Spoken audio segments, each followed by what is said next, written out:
gentlemen, to the Downkirk podcast. I'm Ethan Downing. And I'm Robert Kirkendall III.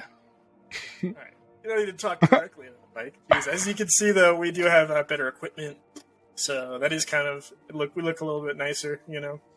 So, Yeah, our mics certainly look nicer, too. Yeah. But today, I'm going to be opening up with our first topic. I found this news article. It says, guinea pig becomes father of 400 after breaking into the female enclosure. So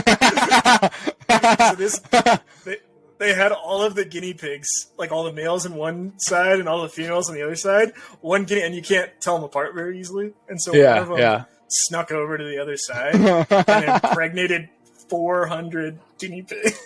This is in England. I think guinea pigs have litters, don't they? I think they do. Yeah. Dude, that is so. I mean, it says he's father of 400. So he's father of 400. So he could have impregnated only like 50 or something. Or 40. Yeah. He said he suddenly had 100 pregnant guinea pigs on their hands until they released one of the male rodents and managed to escape into the enclosure and infiltrate the female enclosure. They noticed that the exhausted father-to-be, now nicknamed Randy. Is that really what it says? Yeah, it says now nicknamed because he's Randy, like he's horny, you know? Oh, man. He had lost... He said that he had conceived so many times he was noticeably thinner than the other guinea pigs. He had lost weight. He's just screwing. But he's getting exercise. Dude, that's so funny to think. Do you think like afterwards, like he was like, you know, like all his friends were like, dude, one time I saw a female, you know, and then he's like, yeah, boys. He comes in, he's got like a lit cigarette. You guys saw one female. I just did 100 like a back there. Pack. I just did 100 back there. He's like, how do you lose so much weight? To my kids now. Just been over there impregnating all the women. Dude, could you imagine how lucky? Like, can you imagine? Like they're like, dude, Randy got away. Like, what? Like, one was like, why can't I get away? What? He's like having like an existential crisis. He's got a shaved head and an eye patch. He's got he's like grizzled. He's like a grizzled. One of them is like has like a wooden leg now. Randy is paralyzed now. He's a wheelchair guinea pig. Dude, he's banged his pelvis out of commission. What? Randy literally, like, he has so many children he dies. They're like Channel 4 News, and they're like, for the first time ever, a guinea pig has murdered himself through sexual intercourse. Has committed suicide via sexual intercourse. There was a Futurama episode like that. You remember that? It was where a bunch of aliens captured all the guys. Like everyone was on this planet, and then the Cyclops girl like escaped, and then they were like, and here's what's gonna end. For some reason, all the aliens really loved the fish guy, the tentacle guy. They thought he was like what's his name?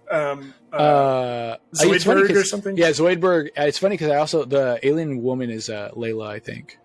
Layla, okay, yeah. So, and then their punishment was that they were going to be like foo-fooed. That's what they called it. That's what they called sex. Yeah. They're going to be foo-fooed to death. Like, like they were all just going to be like destroyed by the time. And then when they went into the dungeon where it was going to happen, they saw a bunch of skeletons with just shattered pelvises. Because they had sex so many times. They've been foo-fooed to death. Yeah. Oh my gosh. It was hilarious. And then they got saved. But dude, I want to watch that season. What season? Or maybe just the whole series, I mean. Like the series of I've seen I've seen bits and pieces of it. Like I've seen probably a combined like 2 seasons worth of episodes that scatter all across, like, I don't know how many seasons they had. Did they have like 9 seasons, I want to say, around there? I don't know, because you remember that they originally were like canceled, and then they put them on Cartoon Network on Adult Swim, and then they ended up becoming so popular that they got bought. Like somebody bought the rights to them. I think it was Comedy Central, and then they made a few more seasons after that, I think. But yeah. Oh, no way. Do you remember that? That's what happened to Family Guy too. Family Guy got canceled, and then I thought that Seth MacFarlane just didn't want to do it for a year, and then he came back. No, that's not. I mean, that's not how I remember happening. At least because I remember. I mean, I was a kid. I don't remember exactly, but I do remember it was always on Family Guy or on Adult Swim, and they'd always play it. And they used to run jokes like, "Why is Family Guy funnier on Adult Swim than on Fox?" And it was because they were allowed to like actually say things and do things they weren't allowed to do on Fox. And so they had like a lot less regulations. So then ended up becoming like this huge cult thing. Was like people. I mean, whenever I watched Family Guy, I only watched it on Adult Swim as a kid. I mean, as a young adult. I mean, as a kid. Yeah. I watched it as a kid a lot. I was going to say, my wife didn't know what Adult Swim was. There's like a reference to it in the movie. And they're like, oh, yeah. And she's like, what's Adult Swim? I'm like, you don't know what Adult Swim is? What? She's like, no. And she's like, I was like, yeah, when Cartoon Network, once it hits like around 10 or 11 at night or something, it changes. Cartoon Network switches to Adult Swim. And they play like, they have like all these like raunchy cartoons, and they have like the G.I. Joe one where they Robot Chicken Star Wars. Well, they also had like anime on there.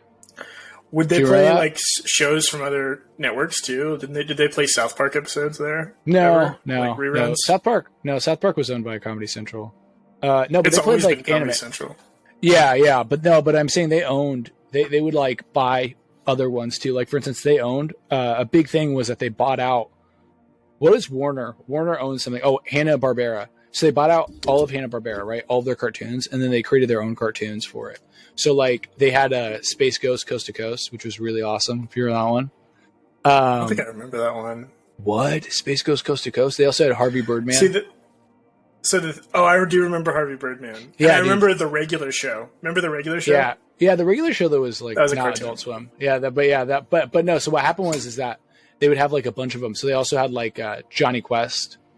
They also had like Venture Bros. Obviously, they had a bunch of stuff on there. Like it was super cool. I never got super into Adult Swim. I watched it every now and then, but I was always when I was little, I didn't like stay up that late that often. And with Kaylee, my wife, she like wasn't allowed to stay up that late. So, was that because you were a baby? You were a little baby man? No, I'm just joking. No, but when it comes to like the big three when we were kids, like Disney Channel, Cartoon Network, and Nickelodeon, I could always name a lot more shows and like TV movies from Disney Channel and from Nickelodeon. Whereas Cartoon Network, I always felt they had shows, but I don't know. I don't know if they were ever like as big as the other two. Really? Really? I loved Cartoon Network a lot, and that's the. I'm trying to think of the shows they had. Dude, they had. What shows? They had the regular show. Well, they had Foster's Home for Imaginary Friends. They had Courage the Cowardly Dog, which I loved. Obviously, you know what's funny though? Now I was about to get into like Danny Phantom. That's Nickelodeon, obviously. I was just about to. I was thinking about Danny Phantom, and I was like, was Danny that Phantom? Or was that? Yeah, Danny. That was like the same type of. That was like the same type of animation as like Fairly Odd Parents. Like yeah, dude. Yeah, like style. Yeah. What else was? They also had on Cartoon Network. They had Samurai Jack. They also had the Star Wars. They had the guy who did Samurai Jack did a version of Clone Wars that I really loved as a kid. Oh, really? Wait, what was Clone Wars on Cartoon Network? No, so it's actually on. So Clone Wars, the one that you're thinking of that came out like in 2008, was on Disney Channel, Disney XD, I think. But then they did one. They did one before that though. That was on Cartoon Network. Cartoon Network had a bunch of them. Like, oh yeah, Ed, Eddy. Did you know where Ed, and Eddy, dude? And they always wanted Jawbreakers. Like that was like the thing that they wanted. I realized the reason why they're not as common is because they've killed like a lot of children have died from choking on Jawbreakers. No, so if you can fit it in your mouth, like over like behind your teeth, to where like you can like semi close your mouth around a Jawbreaker, it can block. It can get like lodged in your windpipe, you know what I mean? And so you're not supposed to put them in your mouth until they're like really small. You're supposed to hold it and then lick it. You know what I mean? Like that's what you're supposed to do. That's incorrect. Listen, that's what you're supposed to do, dude. Hey, if there's any kids listening to this podcast, which I certainly hope they're not, but if there are, don't follow Ethan's instructions. Put that thing in your mouth. If the thing is the size of a ping pong ball, you could choke on it and die. Pop it in your mouth. If it's small, I'm trying to think. If it's as small as like a ball bearing, you could put it in your mouth. You sound like a dad. You're not even a dad yet. All right? I know you're married, but you're not a dad yet. We can calm down with the dad talk. That's true. You're like, I'm just saying, like, I don't want my kid to die from a jawbreaker, you know? You're gonna force your kid to lick a jawbreaker, like, is he a dog? Why is he lapping at the jawbreaker? What is this? I don't know. There's no straight way to eat a jawbreaker for sure. You put it in your mouth. That's the straightest way you can do. You can't fit it. They're literally some of them are the size of tennis balls. Okay, dude. They're gigantic. Are you? Yeah, okay, but you're not. You said a ping pong ball. I could put a ping pong ball in my mouth. I'm saying when it gets down to a ping, because you lick it until it gets down. But I'm saying, yeah. Okay, but dude, those jawbreakers that they had were obviously comically large. Dude, the ones that those were like insane. The ones that were like baseballs, dude. Yeah, the ones that were like baseball size though. I've never seen anybody even fit that in their mouth. But when they lick it down, so like let's say it starts as like a tennis ball size. No one can fit that in their mouth, right? I think we can pretty much like maybe 99% of people wouldn't be able to. Well, but. I'm saying once you start licking it, once you start getting it down in size, from there, like from tennis ball size, it gets down, and now it's like this big. Now you might be able to fit it in, but if you did, like it could choke you, dude. You could choke and die. You wouldn't. You tell me, wait, as a child, you didn't put it in your mouth. I was always worried about when it was this size. You didn't pop it in. And no. I did not. Because I was always worried about choking on it. I really was. Yeah. And it's hard too. Kids. It's like hard like a diamond. Dude, you're one of those kids though who you're like the definition of Murphy's Law. Like if anything could go wrong, it did go wrong for you. I remember you were telling me how there was this one time when you were running in the hallway and you slipped on a puddle of water, and you just laid there the whole time for class. Like you didn't even go to class, you just laid there. You know how many people in high school told that story back to me without me even knowing who they were? So many people knew about that. I was like, why is that the most popular story about me? It was weird. I didn't lay there forever either. I only laid there for like 50 minutes, roughly, which is a long time. 50 minutes? Why did you say... You said 50 minutes. That's how long our class period was. It was like 50 minutes. Okay, so realistically, what? Okay, so you lay there the whole time because it's a class period, right? Like, okay, now the bell's ringing, I'm going to get up. But realistically, how long would you lay there? 10 minutes? I've seen you get decked, dude, and I've seen you lay there for 10 minutes. I've seen you get decked. Yeah. Well, what are you thinking about? Are you thinking about the time when I slid when we were racing that one time? Well, that one time you laid down for a while. Also, there's another time where, like, I'm thinking, like, when we played football, and I remember you colliding with someone. I don't want to say you got decked in the same way. Because, dude, when we were racing, it literally... Sometimes you just, run into people. Yeah. You know? Yeah, dude, you ate asphalt. You ate straight-up asphalt when we were racing. For those of you who don't know, me and Bobby got in we did a sprinting competition to see who could, like, sprint the fastest. And it's so dumb. We should have sprinted to, like, a line on the parking lot. Instead, we sprinted to the curb. Which is something you could easily chip. The last time that we did it though, because you were the first time we raced, I had like really underestimated how fast you were, and you whooped me. And like it was so bad because we had raced to the curb that same time we'd raced to the curb, and that time when we'd raced to the curb, it was fine because I was so far behind, right? Like it wasn't that close because what happens when you have somebody who's equally as fast as you relatively, right? You start going, and if somebody's already beating you by like X amount of space, then you're like, well, like I already know they've won because you know what I mean? You were fast enough to where I could tell I'm not going to catch up. So you know what I mean? So I kind of just jogged the rest of the way. And then the second time we did it, I was like, I'm going to straight up I'm not even going to look at Ethan. I'm just going to, if I beat him by a mile, I beat him by a mile. And so then we were like, all right, curb to curb, and so we were running, dude. And I think that's the fastest I've ever run in my life. That's the fastest I've ever run ever. I felt like I was flying over land. That's the fast. I didn't think I was capable of that because, like, you know how, like, when you run, you're running as fast as you can, and then for whatever reason, you kind of slightly lean forward and you get that burst. You know what I mean? Like, you get the initial burst, and then you can get a second burst. I got the second burst, but I was still neck and neck, and I was like, all right, time for burst number 2. And I did another burst, but by that point, I was my body, the top half of my body was like leaning towards the ground, and my little legs couldn't keep up with my body. And I did like dude, sparks flew when my face hit the ground. I was like, dude. It was like when Plankton got stepped on in the SpongeBob SquarePants movie. Yeah, dude, you literally, whenever I saw you do that, because it was so funny, I could see you. So we were like this, like running like neck and neck, like me and you were basically tied the whole time.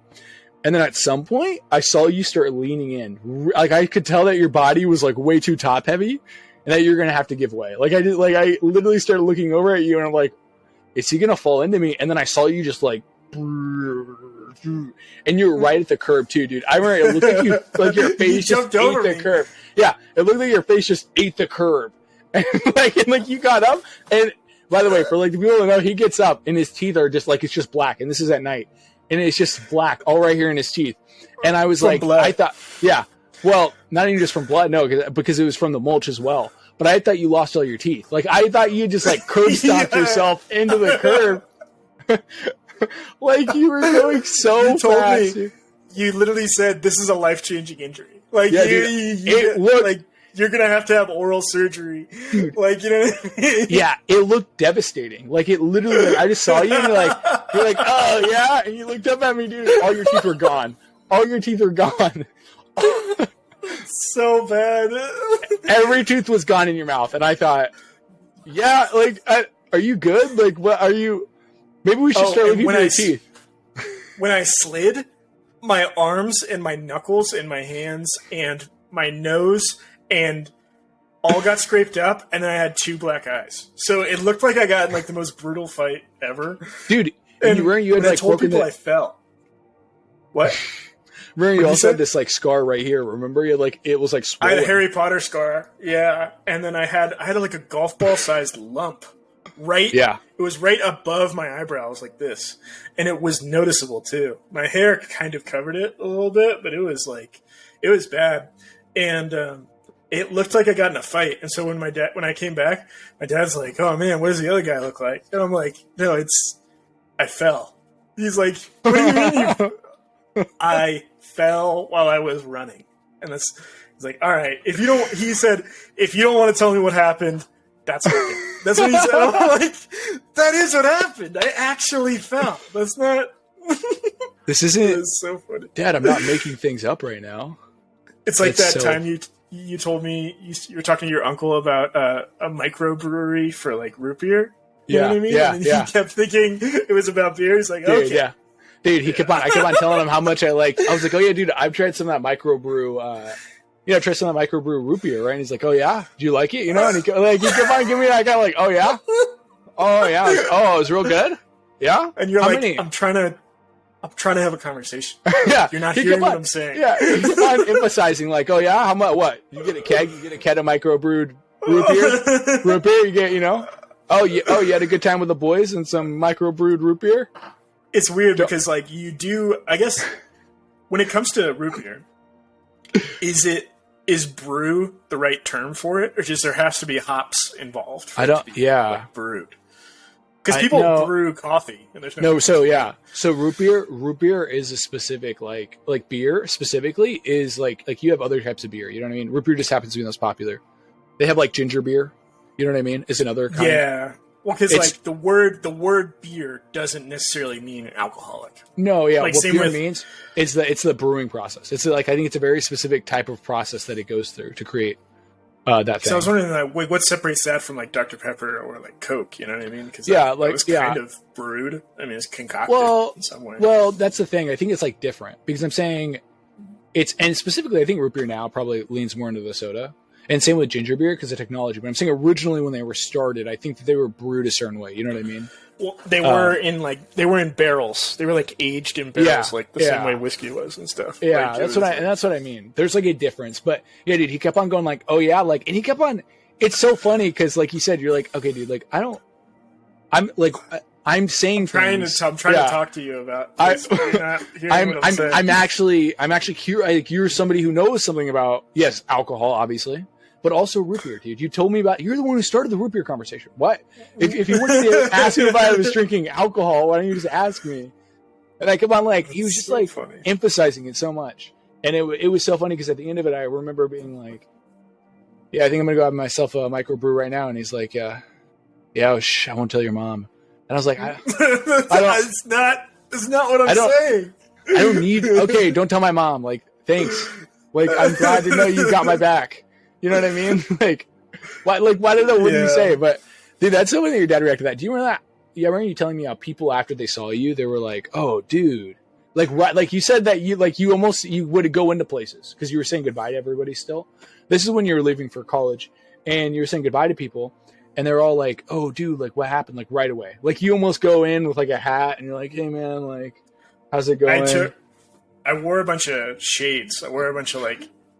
So I didn't realize why. So the next morning, I went to like a church brunch with a bunch of the people from the church that I was from, and I didn't wonder why I was so awkward and no one like said anything about it. No one said anything about my injuries, and I realized right before I came, Andrew had told the rest of the group, "Hey, Ethan just got in a really bad accident and he doesn't want anyone to say anything," which is not what I told him at all. I didn't tell him that at all. I just said, "Oh yeah, like just so you know," I said like, "Just so you know, I have like some scars on my face, you know, from last night." And then I fell down, but it's no big deal. And then like he took that to mean like, I need to tell everyone. He is so insecure about this that no one can say anything. Hey guys, Ethan's a little self-conscious about the fact that he looks like an absolute monster right now. Could we just like not mention that about him right now? Dude, you like your face looks like somebody like chewed it up and spit it out back onto you, and everybody's like, "Oh, hey, dude, how's it going?" I went to Walmart and I bought a pair of aviators for like $7, and I just put them on because it covered a lot of my problems. You had the Rocky Balboa when Creed died aviators on. It was bad. I did the gauze like around my head, like I was like a Vietnam veteran. Dude, I remember when we went into a store because you had to wash up afterwards. We went into like a Hy-Vee to clean up because you were like bloody. You were like you were legitimately looked like you had gotten like jumped. The store manager goes over and is like, "Hey, like I don't know what you guys are doing over there, but if your buddy needs help, like we can provide assistance. Like like I don't mind calling the cops." He's like and like the way he was like he's like I took karate for a while. Like like I got you guys. Like don't. I was like, oh no, he just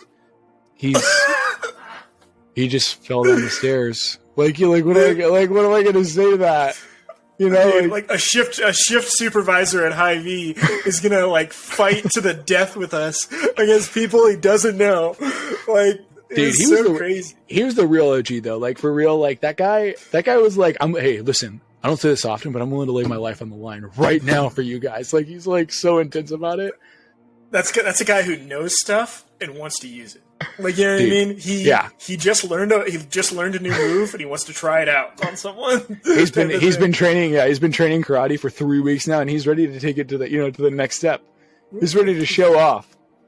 Dude, I just wish someone would cut in front of me at Burger King. You know what I mean? Like he's just like he's so excited about like the fight.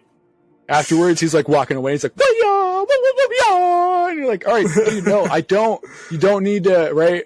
You're good. We don't need to fight, dude. He was so ready to like punch somebody. I thought he was gonna punch me. Like he was so like, oh, did you do that? Did you harm that man in there? And I'm like, did he say that? No, but that's like the attitude he had. Like he came in with like helpful attitude, and then when I told him we were good, he kind of like okay, yeah, no problem. No, I know when I'm wanted. I know when I'm needed.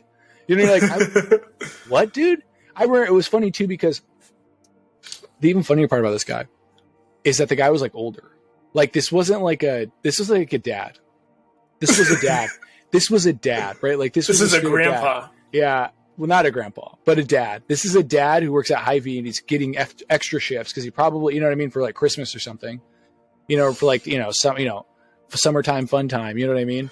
And he's working extra shifts and he sees, and he sees this guy walk in and he's ready to use what he knows, he's like a security guard in his off time. Or it is like his real job. Dude, and you know what's funny about it though? He wasn't even the only guy. There were like 3 other guys who asked if I needed help with you. They're like, hey, is your guy good? Like, and there was one girl, and like retrospectively, I could have used it to like, oh no, my friend doesn't need help. Did she want it? Did she want it? No. No, but I'm saying like I could have been like, no, he doesn't need help, but I'm free Fridays and Saturdays and Sundays and Mondays and Tuesdays and Wednesdays and Thursdays.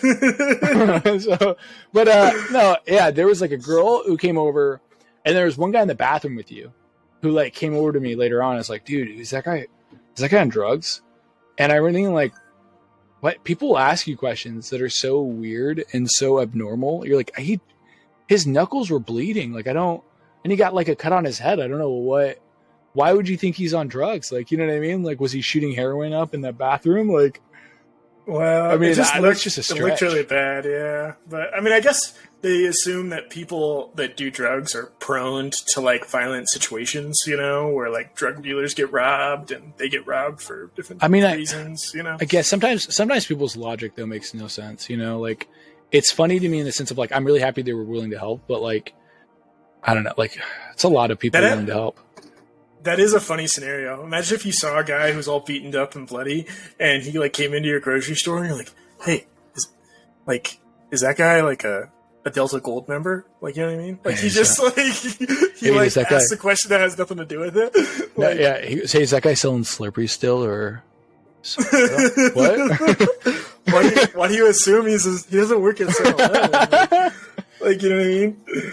Like, oh man, his kindergarten class must be real upset at him. Like, it's like, what? Like, hey man, hey, does he like chicken nuggets? What are you talking about? What does that have to do with anything? I got a couple pixie sticks in the back if you want any. I'm sorry, dude. I don't know. Dude, do you remember? Did he get taken down by another nugget dealer?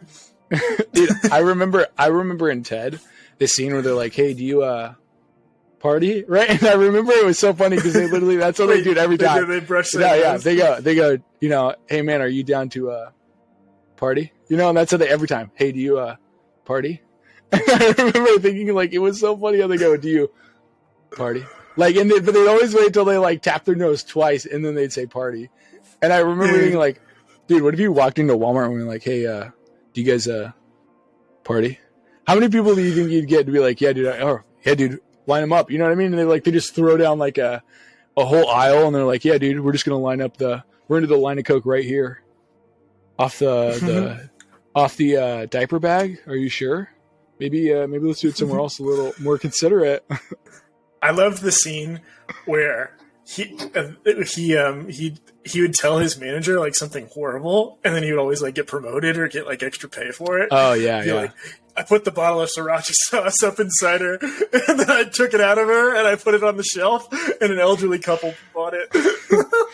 And he's like, "You've been promoted." We made love on the fruit stand, and then I saw a family of 5 come in and buy every piece of watermelon there, and I sold it to them.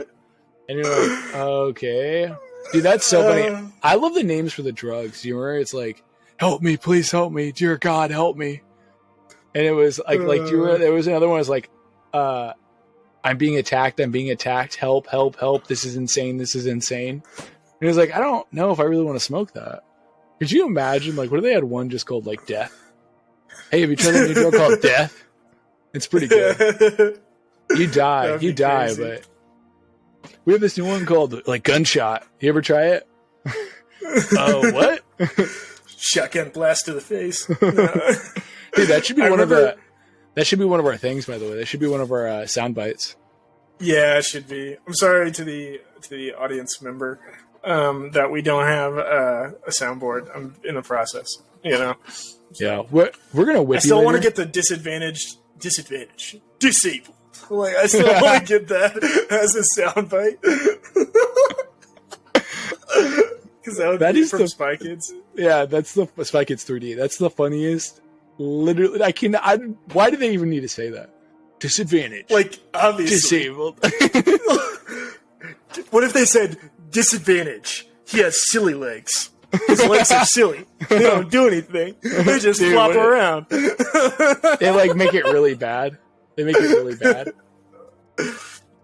He's missing an L4 vertebrae. Disadvantage. Not able to walk. Cannot walk.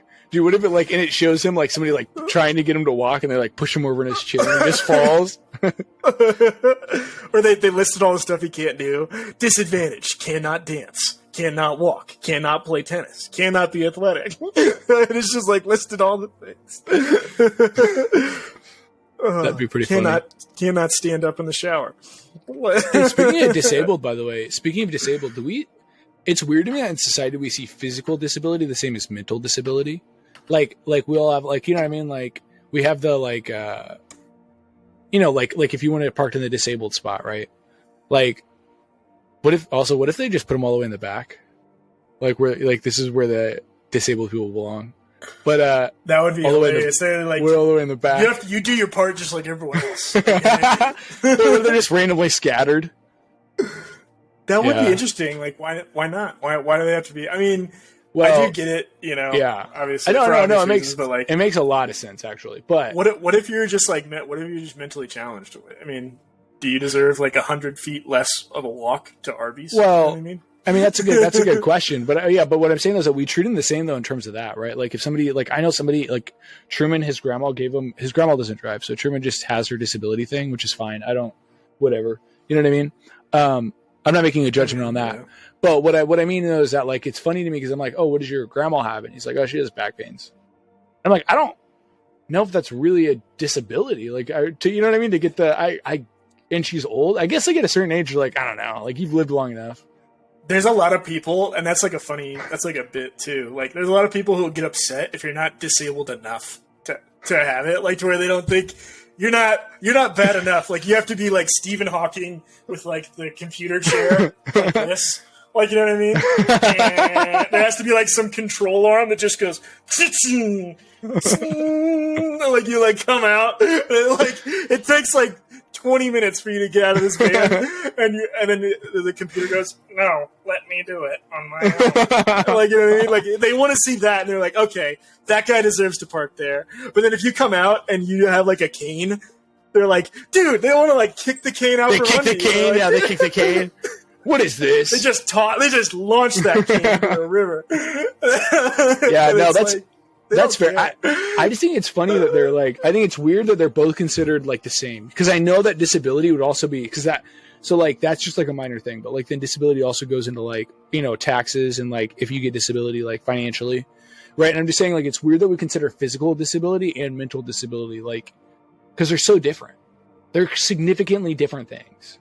Well, I mean? Can you get a disability check for a mental disability if it's bad enough? Yeah, absolutely. Maybe? Absolutely, dude. Okay. I mean, I don't know. I've never heard of someone doing that, but I'm sure you could, probably. Well, I mean, okay, hold up. You don't think people, like, I'm not trying to be, but you don't think people with Down syndrome get disability checks? I don't know. Because the thing is that I always thought that disability checks came from you were working a job, and then you got the disability, and that makes it to where you can no longer work that job. I always thought that's... Well, see, that's like that's like one form. That's one form of disability. Yeah, you can get. I mean, you can. Yeah, I mean, you should get disability for what you have. I think you should. I mean, if you can't do like certain, because you don't have as many jobs. No, I mean you. I mean you. No, I mean they just showed my picture up. It's like, if you look like this person or anything like this person, you should get disability. Because you've had a hard life. Dude. He's got a case of the Ethans. Man. Dude, but seriously though, like, that's you should get it.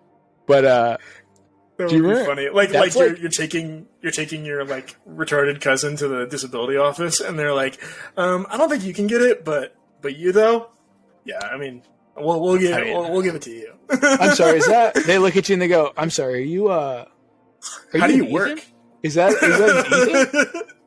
Is that an Ethan I see there? Funny. What is that, dude? What if that was like a thing? Everybody named Ethan. You're allowed to get disability. Everybody else is SOL. Dude, people would be naming their kids Ethan left and right. Dude, if that was true, every kid's name would be Ethan. Everyone would be getting government. They're like they're all like George Foreman. It's George, yeah. Georgina, Georgina. Everyone just goes by their middle name. Yeah.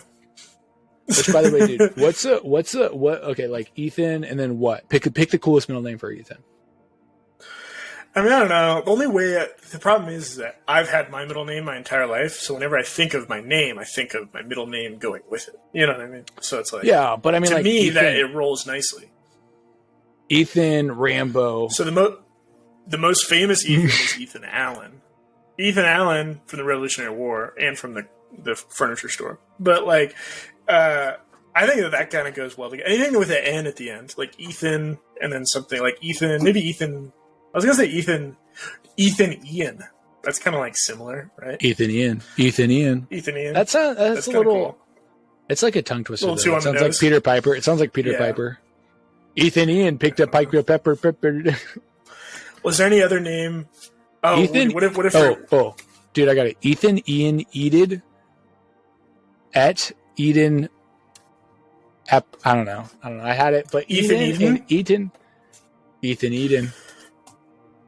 Yeah, I think Ethan, and then something like Jack Hawk. Ethan Jack Hawk. Downing. Ethan Hawk. Ethan Hawk. Oh, Ethan Hawk's actually really good. Hawk's a cool middle name. Hawk is a cool name. Period. I've never heard the name Hawk. Like that. So I've met a few different people with the last name Hawk, because it is a last name that people have, like Tony Hawk. You know, but dude, I love how he goes by. Have you seen the? I think they're so funny. Tony Hawk will talk about how people won't recognize him. They're like, "Oh, you're Tony Hawk," just like Tony Hawk. He looks like such a normal guy though. He has one of the most normal looking faces and like physiques like ever. So he looks like a guy that you would just see like as a real estate agent. You know what I mean? Like he doesn't look like a cool skater guy. Like when like if you just went off of like stories from Tony Hawk and you're like, oh man, he's a skating legend. He's like a pioneer in the skating world. He like is sponsored by like Red Bull or something. Like he has his own show, his own video game. You'd be like, oh man, that guy probably has hair that's like 2 feet long or like a red mohawk and like tattoos down to his like wrists or something. And you're like, no, he looks like a guy that works at Enterprise Rent-A-Car. He looks like, yeah. He looks like you. He looks like you, really. He could be me. He looks like he could work for State Farm. Yeah. He is. We look more like skaters than he does. He's Tony from Skate Farm. I'm Tony from Skate Farm. Skate Farm. I'm Tony from Skate Farm. Tony from Skate Farm. Like someone has to tell. He's like raising skateboards from the wild. He's like someone has to tell Tony Hawk that skateboards don't grow on trees. Like you can't just cultivate that. Like you can't like mine that from he has like all these like skateboard trees out. He's like, yeah, and then this is where I'll get all the wood from. He's like, they're not just gonna like grow from the leaves. You know that, right? Like they come with different designs. Yeah. Dude, Tony Hawk has been skateboarding so long though that like I've seen videos of him skateboarding with a board that had like just one part of the like, you know, thing bent. You know what I mean? Because I'm saying now they have both parts. Like they have both parts bent. Only one end of it was curved? Yeah, one end of it was curved. It's like in the 80s. And I'm like, dude. Well, skateboarding in the 80s, was so odd. He said the original ones were flat. The original ones were flat. Yeah, the original ones were flat. But I'm saying I've seen video of him though, like when he was famous. I'm saying he's been famous for so long. I've seen video of him in the like half curve, one curve. And I'm like, that's so weird. I can't skateboard as it is, but I certainly couldn't skateboard with that. I get really scared when I see the videos of the guys who longboard, because longboard is more for like transportation and like going long. They're not as much for tricks because they're so big and long and wide. And I've seen you ever see those videos of those guys who like go way down those like steep roads and then they like use those rock gloves, those gloves that are like that thick on the end to like Ethan to like pivot, you know? Yeah, Ethan, I got a question. What else is big and long and not meant for tricks? No, I'm just joking. Robert, how could you? No, but yeah, dude, there was this girl I was dating a while back. That freaks me out. Dude, she accidentally, she had like one glove on because she only had one glove at the time, because she would just use that glove, right, to like change and maneuver. And she accidentally needed the other hand, and it freaking like sliced off like a good chunk of her skin. It would literally just be like you put your hand down, and it would just be like, It would be like red paint was like flying out. Like that's literally what it would be. Put it down. It would be like it would be like putting your hand on one of those like saws where like the sawdust like goes away. Like there would just be nothing there. There would be nothing left of her hand. I feel like it's definitely crazy. Yeah. Well, she had. It basically just like scarred up. She wasn't going so fast. Like some of those, obviously, you have like different speeds, dude. Some of those, I wonder, like, do they care about their own life? Like, some of those are going, like, 60 miles an hour. If you fall off a longboard going 60 miles an hour, your life is probably going to be over. Like, you know what I mean? Like, the odds of you surviving that and not being, like, a vegetable, you know, are well, I think it depends. Do they have a helmet on? Do they have a helmet on? If they don't have a helmet on, like, almost for sure, right? Yeah. But then even if they do, like, let's say they do have a helmet, imagine their entire front of their body just goes... like all the way down. Well, it depends on how they hit, though. You know what I mean? Because if they hit with the helmet first, the helmet would help. That might be even worse because then neck injury, just like snap your neck. You know what I mean? There's so many different things. It's like flying out of a car going 60 miles an hour. You know what I mean? I mean a little different. Only because a car, though, like if you're flying out of a car, your body wasn't moving really fast, right? Like so, you jump out of a car. So your body's moving, right, and then you jump out. If you're in the car, yeah, your body's moving. Your body's going 60 miles. Yeah, but what I mean though is that when you're on a longboard, sorry, I forgot the name. When you're on a longboard, right? I'm saying you're not gonna just straight up fall, right? Like there's gonna be some slowdown of momentum. You know what I mean? In a car's just gonna keep going. Like a car doesn't slow; it'll run you over. You know what I mean? Like, dude, you know what would really suck? If somebody's going 60 miles per hour in a car and then you're going 60 in your longboard. Like, that's a recipe for ketchup pudding, you know? You know what I imagine is, like, remember the scene in Big Daddy when Adam Sandler would wait at the top of, like, the little hill and he'd throw a stick in someone's, like, bike tire and, like, in some of the spokes of someone's wheels and they go, and then they'd, like, go over their handlebars and, like, flip, like, 3 times and they'd be like, and what if you did that to someone, like, ripping down a hill? You just, like, wait there and you're like, and you throw the stick out and they just, like, it's literally, like, like, 40 times.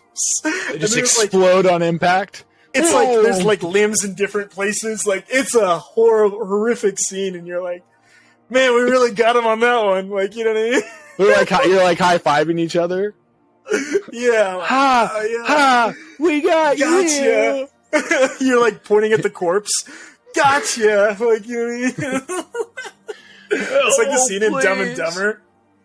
Remember when they poisoned that guy in Dumb and Dumber on accident? And they're like, gotcha. Like, that's so hilarious. You heard him, Lloyd. He blamed me with his last words. Not if you count the gargling sounds. He's like, I usually don't pick up hitchhikers, but I'm going to go with my instinct on this one. And like, the guy's trying to kill him. The guy's literally on the road waiting to murder him. And he's like, I'm going to go with my instinct. Dude, I still love the one with where the guy drinks the beer, the pee. Oh, dude, he looks like you've been sipping on Grandpa's old cough medicine. Have you? Get that here, you pumpkin-headed freak. He swishes it. He didn't need to swish it. He was swishing it like he was tasting it at like a beer garden or something like that. Dude. That's so funny. You know, actually today, dude, so the song came on. It was like, Lonely is the Night. Right? Have you heard that song? I don't know if I have. Okay, well, I did all of that for nothing then, apparently. But anyway. That was a pretty accurate description of it. Yeah, so, I mean, I should have gotten it. I think Spotify would have gotten that one. They were like, hey, Spotify, what song is this? And they were like, Lonely is the Night. But anyways, that's the name of the song. There's a famous scene in Couples Retreat where Vince Vaughn plays Guitar Hero against like the guy of the retreat, like the Hitler, Hitler. Yeah, the really Stanley with a C. Yeah, Stanley with a C. Yeah, remember Stanley with a C? Yeah. And he plays him in Guitar Hero, and the song that they play is "Lonely Is the Night." And I literally I heard that song today at the store, and I literally was just shot back to that scene, and he was like, and he's like playing Guitar Hero. Vince Vaughn's just kicking his butt at Guitar Hero. The scene where they belly up and they like actually play Guitar Hero is one of the best Vince Vaughn scenes ever. Dude, that's the scene I'm talking about. That's like one of the best scenes ever. The scene where he's like, follow the North Star. Like, you know what I mean? Like, they're like, afterwards, they're so like, you know what I mean? Like, they're Spartans. Like, almost. Dude, they're like, into it. Like, there's so much honor and respect after just, I think that scene was kind of making fun of how serious, like, grown men can take something that's so silly. Like, you know what I mean? Yeah. Well, to some extent, obviously it plays that for a joke, but I also think, like, there's just, like, dude, I remember when, as a kid playing Guitar Hero, there was, like, that kind of respect given, though. You know what I mean? Like, to people, like, Guitar Hero was one of those games that, like, some people were really good, and some people were really bad. There was, like, 5 years where that was, like, a really impressive thing. Dude, like, you know what I mean? Yeah. Saying that you could, like, get every note on expert or something was like saying you could solve a Rubik's Cube. Dude, it was like, what? There was a time when that was like that. Yeah, that was like what you said. Hey, I can beat a Guitar Hero song on expert. And then I was like, well, which one? And you're like, well, you know, I got which song? Oh, you guys don't have it. Yeah, I got to download it. It's like a downloadable one. I don't really. I'll play that one song? On this, but. Have you seen that one song where it's like supposed to be like the hardest Guitar Hero song ever, and it's literally just all notes, like all of them just coming down? Have you seen that one? You know what I'm talking about? Like, no, it probably might. YouTube. It might be one of the hardest guitar solos that I know of is Led Zeppelin stuff. Trying to think of what it's called. In Guitar Hero, do they boo you off the stage if you like miss a few notes? Because I'm pretty sure in Rock Band they did that. Yeah, the only thing I played was. I played Beatles Rock Band. That was the one I had. I had Beatles Rock Band. I never played Rock Band, but I remember one time me and my parents went over to like one of Dustin's friend's house, and their family was playing Guitar Hero, and then they're like, hey, does your family want to jump in? And so then we jumped in and played it for a little bit, and then my mom and Dustin loved it so much from that one play. They're like, all right, we're going to go to Walmart. We're going to buy the entire set. I'm not joking right now. We're going to buy the entire set. They're like, Bobby, you're on drums. And Dustin was like, I'm playing guitar. Your mom's singing, right? And you're like, Colby, you can play bass whenever bass gets played, right? Like we're giving like the weakest one. That is definitely the worst one to be on, for sure. It was so funny though. I remember we were like, dude. I remember playing Guitar Hero for hours with my family. That's not a joke. I remember when we first got Sting, like, dude, that was like, because I think Sting's the first like unlockable character, dude. I remember like it was like such a moment. We're like. Like we did it, like, you know, like this is like the promised land, like Sting, like, you know what I mean? We're well on our way. It was so cool too, dude. That's like the last game I can think of that was like, I mean, I guess the Wii. I forgot about the Wii. The Wii's also one of those where like, I remember when everybody had a Wii and you'd go over to people's houses and you just play like Wii Sports and you know what I mean? And you just go off. You just play Wii Sports for like hours. Like it'd be like, dude, I remember playing bowling for like hours. And then you'd be like, dude, what time is it? And they're like, oh man, it's like 12, dude. I got to go. And I was like, what? You know, like you just lose hours of your day to that game. That game was so much fun. That game is Wii is fun to play with friends for sure. That's one of those ones where that's the only time I've ever gone to someone's house to play a game was Wii. I've never like, because I'm not a big gamer, so I've never like gone to someone's house to play like Call of Duty or something like that. Like, you know what I mean? So like that's the only one where I've done that before.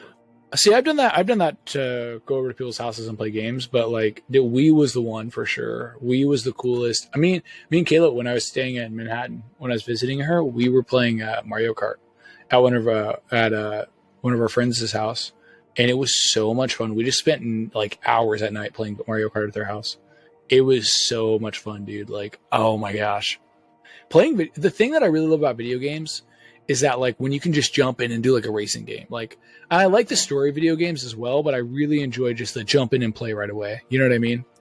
I like that too. Like to be honest, like, I mean, I don't know. Like I don't like the ones, there's some games that I've seen people play, like, you know, like Red Dead or like other like story games where it's like you kind of explore the map and you don't really know what you're doing. Like I've seen people play and they're kind of just like looking around the map and they're kind of just like what's behind this door, and it's not like a purposeful, like, you know what I mean, like Wii tennis, like, you know, score a point, like it's more like, you know what you're supposed to do. And I think, and it's like I told you, like over the phone obviously when we talk, it's like I think there's place for both games, but I think like when I'm with friends I want to pop on Wii tennis and I want to get at it. and I want us to do doubles. I want my wife to go against your wife. Like I want my family against your family, and I want to see which family's going to win. You know what I mean? And whoever wins gets the hotter wife. No, I'm just joking. Whoever wins doesn't get, dude. Whoever loser has to take a bullet to the arm, to the non-dominant arm. No. Loser's paralyzed. What? What were we just talking about for some reason? We're talking about Wii Sports. Video games. I like both storytelling video games. But I like to do those on my own. I don't necessarily like that with like friends. You know what I mean? I like to do that on my own. I really love like Pong. Dude, I love Pong. You know what I mean? Like, dude, that reminds me. Do you remember the ones where it was a plug and play? It was like a little thing you held like this, and it had the red and yellow cables, and you'd put that in the back of your TV, and then it was just and it had like 6 games. It had like 6 games on it. It had like Asteroids, or it'd have Dig Dug or Pac-Man. It had like all the classic ones on it. Well, they've had like they would have like Bosco. Now at this point, they would like have they have so many. I remember I had one that was like Cabela shooting. They had a lot. Oh no way. Yeah, they have a lot. They had a Star Wars one that was shaped like a Millennium Falcon. The whole thing was shaped like and it was awesome. Yeah, those games are sick, dude. Those are so cool. I see. That's what I'm saying. I like those video games though that are like more involving. You know, like you can get people in on it because that's the way I see video games. They're much more like social. It's kind of like if you were to ask me, how would you like to watch a movie? Yeah, communal. How would you watch a movie? In the theater, right? Like, I mean, dude, I go to the theater like every week.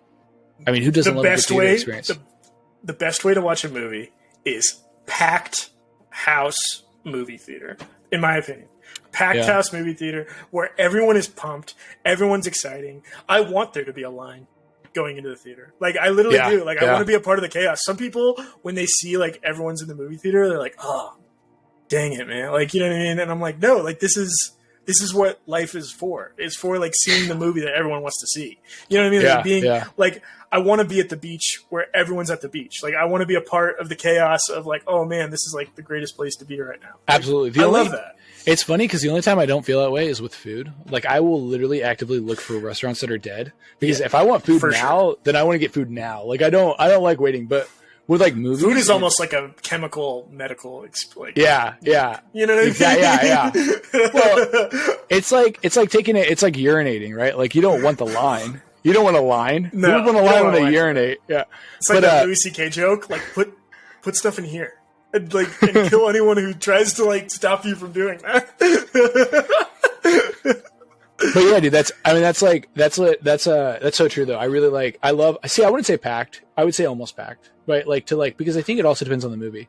Because I've seen horror movies that I think I would have preferred with less people. Like, I feel like if I see people walk out of the movie, it already makes the movie experience a little worse. You know what I mean? Like, even if it doesn't block your view at all, if it's like 10 rows down, just knowing that they walked out. Do you remember that one time we watched a movie? Why does that mess up your experience? It's just like, because then I just like, some part of me is like, oh, you know, like, I don't know. I just want everybody to enjoy it with me. You know what I mean? I like us all to be in the same headspace, which is why, like, whenever I made this is like a bad mistake on my part.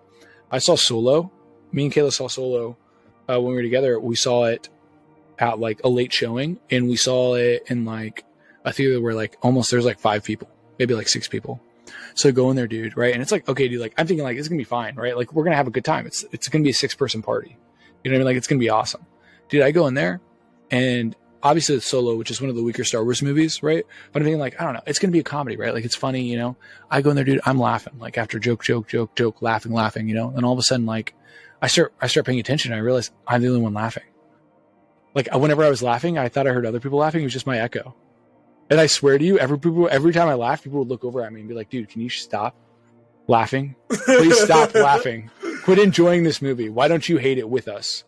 Hate this movie. Yeah. And it was so like, it got to the point to where I'm like, okay, like I do one of those where I'm like, you know, but I'm at a movie. Like I'm at a movie. Like, why do I, you know what I mean? Because I could tell everybody was looking at me. You know, like, and it felt weird because like not one person laughed. Ethan, when I say not one person laughed, I mean like when you told me that you went into that shower and you said like a joke to those guys and they let it fall, every laugh I had just fell flat. They just let it hit the ground. They just let it. And they looked at the ground. Yeah, like, and then say it. Yeah, that's how it felt. Everybody just was like, like a couple times. I think somebody was like, "I'm gonna leave this movie if you don't shut up." Like, and I'm like, I laughed. Like, why do is that? I'm allowed to laugh, right? You know, like that's so crazy to me. You know what I mean? Like, I hate the idea that like people like control your experience because they don't find it funny. So like, oh really? You found that funny? Like one time, I remember when there was like a nude scene on the screen, and when I was like, this is like right when I turned 18-ish, and I went, oh yeah, you know, I said it a little too, like I was a little too into it, you know, like here we go. Were you doing this as a joke though, or were you trying to drop it? No. Was something was something actually going down that you needed to react to? Oh my god! Did you drop that? Oh man! You're like Jonah Hill. You're just like, it needs to happen right now. No, dude, no. It wasn't. No, so what happened was at first I was like reacted to it. Right, I was like genuinely reacting to it, like here, like you know, all right, here we go. Like I heard that this was going to happen, so this is why I went to the movie and I saw it happen and I got excited, and then I realized that I said it out loud, and so instead of like, you know, being like, oh, oops, you know, my bad, I thought I'd play it up, you know. So I was like, at first I was like, oh, you know, and I was like, oh yeah, like I played it up a little more, and I remember like 3 people laughing, or like I don't know, 5, you know. Pick a number. However many people laughing, and I remember one person being like, "Did you have to ruin the movie for me?" And I remember being like, "What?" they did not say that. No, they did. They did. They got mad. Seriously. Wait, all right, dude. You don't want to be the loud guy in theaters. I know you don't want to be that guy. No, I've done it. I did it one time, and it was during a sex scene. Okay, which I think is like the weirdest scene in movies. We've talked about this, and I'm not going to have any sex scenes like that in my movies because I think. What do you do? How many times have you looked away during a sex scene? Like nobody's like during like nobody. I'm just waiting. I'm waiting for it to be over. Like I get it. Sometimes I think the best time for a sex scene, legitimately, is in a romance or a romantic comedy where the entire movie you're kind of rooting for these characters to be a couple. You know what I mean? And in those scenarios, like you're like the sex scene in Romeo and Juliet was like wonderful because it was not very long and it was like it showed that they like were in love and like you wanted to see that. You know what I mean? It was like it was integral to the movie. Whereas like I don't know, if the sex isn't a huge part of the movie, I don't think you really need to show it. You know? What I mean is, for me, it's like we know what happens. You see 2 people making out and somebody takes off their shirt. Like I get the idea. You know what I mean? Like it is a good point though, because like we know everyone knows how to drive a car. So it's like if someone says I'm going to go pick up food, you're not going to show them driving to the place the entire time, driving back. I mean, like, we get how a car is driven. Yeah. But when it comes to like sex, everyone wants to know. Like, no, hey, we get what sex is. Yeah. You don't need to. I'm all for the kissing. I agree with you. I think you need to show something, right? Like 2 characters who haven't kissed the whole time. Yeah. Right. Like there's a certain kind of intimacy that you need to show for like to be confirmed what you think. But like after that, dude, I don't need to see them completely undressed and then make out and be like, oh man, I've always wanted this, haven't I? You know, and then like you're like, I don't know, like what are you gaining from that? You know, and even further than that, like who goes to a movie and during a sex scene isn't like even saying something to themselves like, oh man, you know, like everybody's saying everybody's either going like, damn, right? Or they're going like, you know, like, why did she pick him? Like, you know what I mean? Like we're all saying something, you know what I mean? Like, dude, I saw the 3rd Magic Mike movie, Magic Mike's Last Dance, in theaters. And dude, it got like, dude, there was a moment where it was so steamy. I was like, I don't, how many people are in the theater, right? Like I started looking around because I'm like, this is way too hot. It's too weird. How many kids do we have in here? I honestly don't get how adult theaters operated because the whole point of adult films, you know what I mean, is supposed to be like you're watching it to jerk off. Like, you know what I mean? Why would you put it in a theater? You know what I mean? Like, I don't think. Are there any adult theaters in operation anymore? I mean, I don't know. I'm not talking like you just go to Craig's house and watch a film. I'm talking like an actual like Ethan, theater, I can't speak up. Like Ethan, I can't. Ethan, I can't speak on this matter. No, no. You start listening. Well, the one on 3rd Street, I'm pretty sure is closed. I haven't been there. You know what I mean? Like, you start. To answer your question, I would assume no. But the reason why they did that is because there was no home media at the time. They didn't have the internet, so you either had movie theaters or you had magazines. You had 2 options. That's true. But it's weird, dude. What I find weirder is the whole that whole scene in Taxi Driver where he tries to convince her that it's a normal theater. Come on, dude. Right? I mean, dude, she knew it a mile out. He was like, "No, man, this movie is really raunchy. When is it gonna?" You know what I mean? You think when is it gonna be a movie? You know what I mean? We're 38 minutes in. I mean, we're 38 minutes in. There's not a lot of structure to the plot right now. I mean, yeah, this is the movie. Oh, I think that's an adult film. Then I don't. Yeah, I love how adult film implies obviously it's pornography, but then I think about it and that's how we do what's an adult drink? That's something that has alcohol in it. You know what I mean? And it's why stuff that you're not supposed to do. Why do we have why in America or even in the English language? I feel like more in America, do we have this monopoly on adult things? Why can't an adult thing just be something that like coffee? Why are children drinking coffee? Why is that not? Why is that a children drink? That is not yeah. Well, I mean teenagers. It was generally accepted for a long time that only not a lot of people back in the day, not a lot of people under 40 would drink coffee. I don't feel like it was an older people thing. But why? Yeah, why don't we call that an adult beverage? I mean, what I'm saying is it's stupid to me that we call it an adult beverage. The only reason why we do is because adults are the only ones allowed to drink it. I get that idea because obviously you can drink coffee legally allowed. Yeah, but same with porn. Yeah, but at the same time, it's it's so silly to me. Nothing about that is adult. You know what I mean? Whenever you label things like that, I think it's silly. Why don't we call cigarettes adult cigarettes? Do you get what I'm saying? Is that... Well, because it's an adult opposed to what? You know what I mean? A cigarette is all adult. Whereas, a drink, you don't just not give children something to drink until they... I mean, I've had children's cigarettes. Have you not? Candy cigarettes? No, but... Yeah, but they used to call porn a stag film. Do you ever hear that term? No. They used to be called stag films. They used to... Back in the 30s and 40s, they called it that. I just feel like this idea that it's adult is the silliest thing I've ever heard. You know what I mean? We don't call I don't know, other things adult. We don't call war. Oh, that's an adult war. That's not a child war. That's an adult war. For some reason, that just made me think of The Simpsons. So there is this scene, right, and it made me laugh. So I literally cried laughing when this happened. It was the news reporter, right? And there was a scene. It was a scene where Krusty the Clown had a summer camp, right?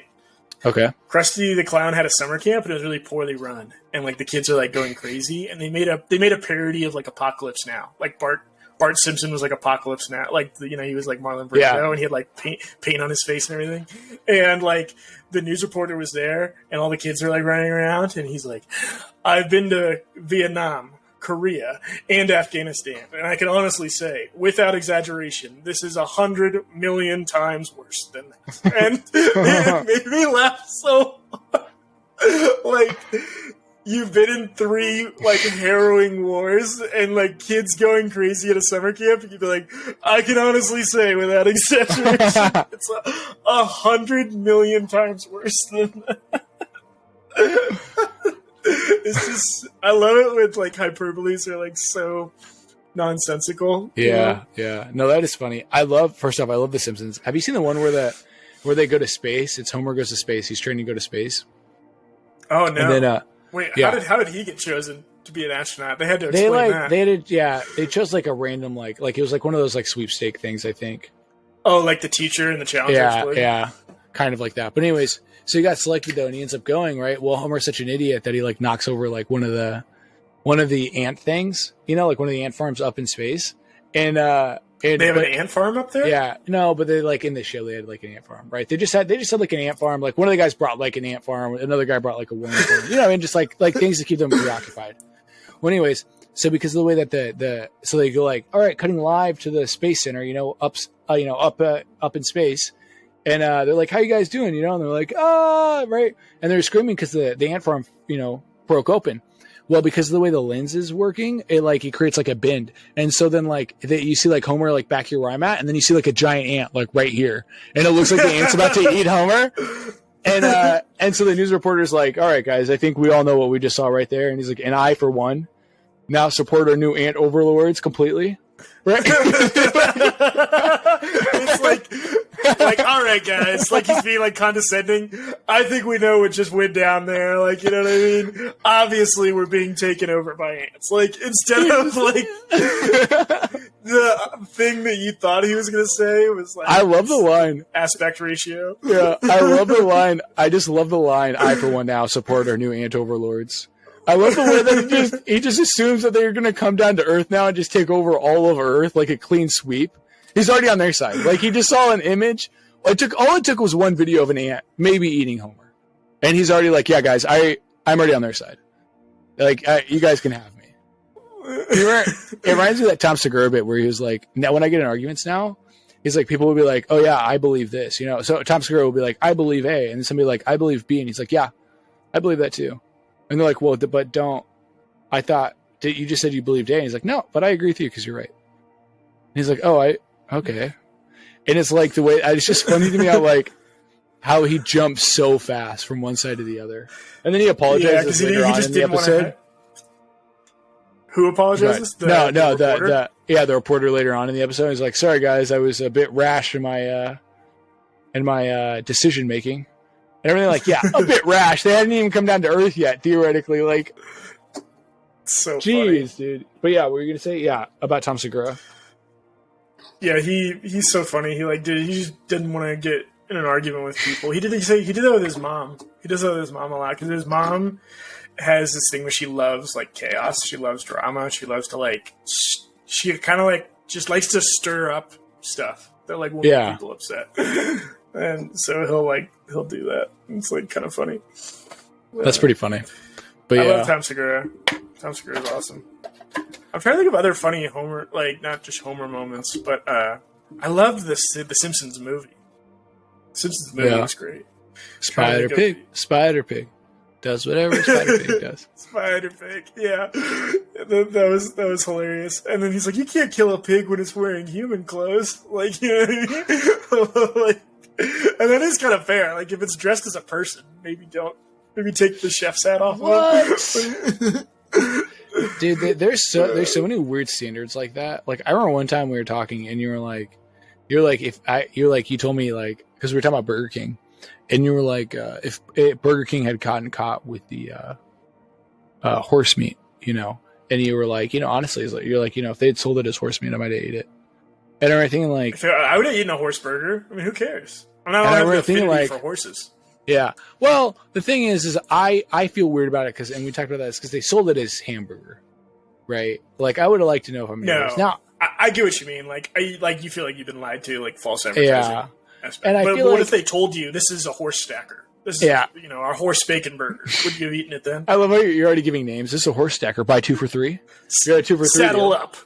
Saddle up for the horse burger. This is the barbecue bacon ranch horse burger.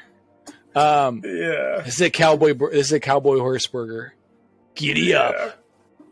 But I don't know, and I don't have an affinity for horses necessarily. It's just like, I don't know. Like, I'm one of those people who like question sometimes. Like if we haven't, if when we began like cultivating these things, like, why didn't we eat horses? Like, why don't we eat dogs now? You know what I mean? And I'm not saying people definitely did it when they were starving, for sure, in the West. Yeah. And I'm not saying we should eat dogs. I'm not saying that, right? I just meant in general, like, I feel like there was a reason that somebody had at some point for us to, like, as a society, for that not to develop as far as it has, Like, we only ate horses out of necessity rather than like out of need. And I just wonder, rather than out of want. It does seem weird. Like, you think that we would just create a factory farming industry the same way we do with cows and chickens and pigs. Like, why wouldn't we just raise them up from their meat? You know what I mean? Like we do with cows. And that could be it's illegal. I don't know if you knew it's illegal to like for what and to like commercially sell horse meat. I mean, that also obviously hurts Burger King quite a bit, and their case. So, I mean, there's certain things you can do. You can get products from a horse. Like well, you said you said it's also illegal for them to sell venison, right? Commercially. In most states. I think Texas is the only state where they can commercially sell venison. You can order venison. You can order like deer at a restaurant. There. Why on earth though is it illegal? Like, I don't get that. So they don't want people to like create a small business based off of like killing as many deer as they can for the season to like sell as much deer meat as they can. What about, you know what I mean? What about boar meat? Can you sell boar meat? Like, I mean, I guess it's just ham. But I don't know, because it's the same type of meat. I mean, it's like, it's a little bit gamier, I'm sure, but like, it's still pork, still ham, still bacon. Look, I love how you said that. It's a little gamier. I mean, I'm sure it is. No. I honestly don't know what that means, because I've never had like a game animal. Like, oh, it's a little gamey. I'm like, okay, but I've never, I don't know. I've never killed an animal or eaten an animal that was it feels like he played Monopoly a couple more times than your average pig. Dude, everyone that I've met that's gone hunting, and I've talked to them about it. I've always told them I like want to get into it, but I can't because it's so expensive. And they're like, and they always start out by being like, "No, man, it's not that expensive." Like, and I'm like, all right, so let me, like, you know what I mean? Like, let me set the stage for you. All right, I have to pay for a hunting license. That's at least $50, and in some states I have to take a class. That's time out of work, I'm losing money for work. I have to buy a hunting rifle. That's $1,200. I have to buy a scope. That's probably $1,600. I have to buy a rangefinder. You don't need to find necessarily a scope. Right? There's certain things that you could kind of cheap out on. All right, so I could cheap out on the scope. I can get a really cheap like orange dot sight for like $400, and then I need to get a rangefinder. That's another like $1,000. I need to get camping equipment. I need to get gear. I need to get boots. I need to get camouflage equipment. I need to get blaze orange equipment. That's another $500. You know what I mean? It's like, I need to get permission from people to hunt on their land, or I need to find different places where I can hunt. I need to travel. It's like by that point, I don't know, man. Like, it's so much money. I'm like $3,000 in just to hunt a deer that I could just buy meat at the store. Like, that's my only thing about it. I want to do it, but it's so expensive. See, like, you know why I would never do it is because like it just, the payoff isn't there. You know, it's kind of like you were just saying with all the money, but for me, the payoff, it's got to be satisfying. Yeah, I've hunted before. No, I've hunted before, and it's not that. It's really not. What have you hunted? I've hunted like deer. I've gone on like I never shot a deer or anything, but I've hunted a deer with Dustin. Did you shoot at a deer? Did you just miss it? I know I've shot a gun before, like when we were hunting, but I don't remember if that was because I was actually going to hit something, or if that was just out of me wanting to shoot the gun. I can't recall. I don't have the cleanest memory on that. Go ahead. Another thing that would suck about killing a big game animal, like a wild boar or like a deer, you have to gut it, and you have to carry like 500 pounds of meat in like bags up to like your truck and mile. You might have to carry it 6 miles, and it's like that would really. All right. This is how I would get into hunting. I would get one of those pellet guns that have like the bird shot, and I would go turkey hunting. I would kill a turkey near Thanksgiving. Dude, we should go on a turkey hunt, actually. Wouldn't that be fun? Because you don't need tons of equipment. You don't need tons of equipment. You don't need a rangefinder. You don't need like a huge, like a gun with a scope or anything. You know, we might even be able to rent. Do you think there's a place where you can rent a hunting rifle?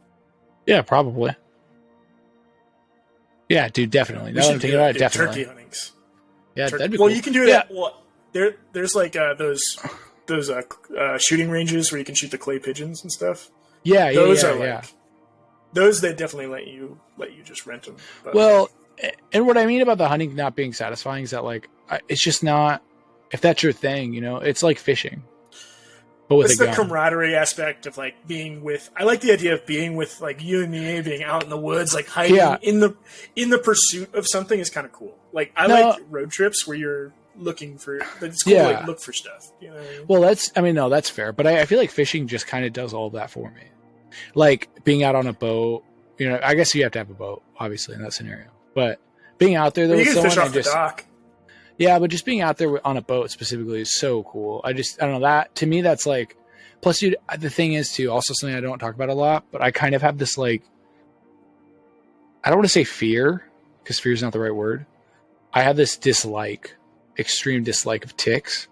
One time I had a tick on my crotch, and it has just scarred me. Like when I was like 10, I found a tick on my crotch, and it terrified me.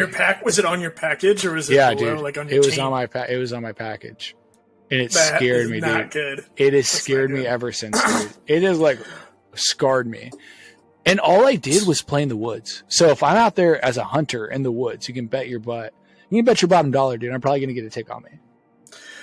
Well, another thing that people don't talk about as much, I don't know if you knew this, but there's no cure for Lyme disease. So if you get a tick and you don't like burn it off yourself or freeze it off, or like you peel it off, but like the head goes inside, and you don't get it taken care of, then you can get Lyme disease, and that's just something you have to deal with the rest of your life. Like, it's one of those things you have to take pills for it the rest of your life. Yeah. Can you imagine that? No, that's why I don't want to go hunting. Suck. That's why I don't want to go hunting in the bushes. I mean, I'll go turkey hunting, but I'm not going to go... You could wear bug spray. Does that even work? I believe it works for mosquitoes, but I've never seen it work for ticks. That's like one of the biggest things it works for. Is mosquitoes is probably number one, and then number two would be ticks. Well, it's mosquitoes, dude. Mosquitoes are the most awful. They're literally like that annoying kid in class. It's like, bzz, bzz, what about me? What about me? What about me? And you're like, dude, okay, dude, all right, dude, you know what I mean? And it's like, what about me? What about me? What about me? And you're like, okay, dude. And then finally you just slap that kid. You slap him out of his shoes. You just slap that retarded kid in the face. And you're just like, man, dude, mosquitoes are the worst. Well, do you know mosquitoes have actually killed like millions of people in Africa? Because mosquitoes are the leading carriers of malaria. They'll go and they'll bite someone with malaria, and then they'll go and they'll bite you, and now you have malaria. That's it. Like, you know what I mean? Like, dude, same thing with like AIDS sometimes. I was about to say that. Does that work? I was about to say, I bet that might happen with AIDS. Although, it must be comforting in the sense that, like, at that point, dude, if you got AIDS because a mosquito gave you AIDS, just then sounds like that just sounds. You went to the pump house on Friday night. You ordered double, if you know what I mean. What if that's what they said? They're like, dude, I've had unprotected sex with 500 prostitutes, and I've never gotten AIDS. And this mosquito bit me the other day, dude, and I know that's what it was. I know that's what it was. Okay. Well, it wasn't the dead hooker in the back of my trunk. So, all right. I want to look up. So, I don't know. Have you ever heard of the original name of AIDS? No. Oh, yeah. You told me one time on a podcast, but go ahead. Yeah, the original name. Okay. Death, maybe. Oh, so it was originally called GRID, which was gay-related immune deficiency. That's what the original name for it was. Yeah, dude. Can you believe that? Dude, I remember, dude, there was this Reddit story. It was like a horror story on Reddit that was being like read on YouTube that I was listening to. And this guy was describing this disease. And he had described it, dude, in the amount of terror that like kind of like I could just feel like it was so palpable in the story, was like crazy. And at the end of it, it was called GRID, you said? He said it was called GRID, right? Yeah. And then he said now they call it AIDS, And I remember thinking like, dude, it is so crazy to even think that we have something like that. You know what I mean? Like, that is crazy. Like, he was talking about how, like, when it first happened, there were, like, people who die from it, right? And he said you wouldn't even go to their funerals. You wouldn't see them. You wouldn't know because you wouldn't know, you didn't know how to catch it. So, like, you would just want to stay away from anybody who could have even possibly had it.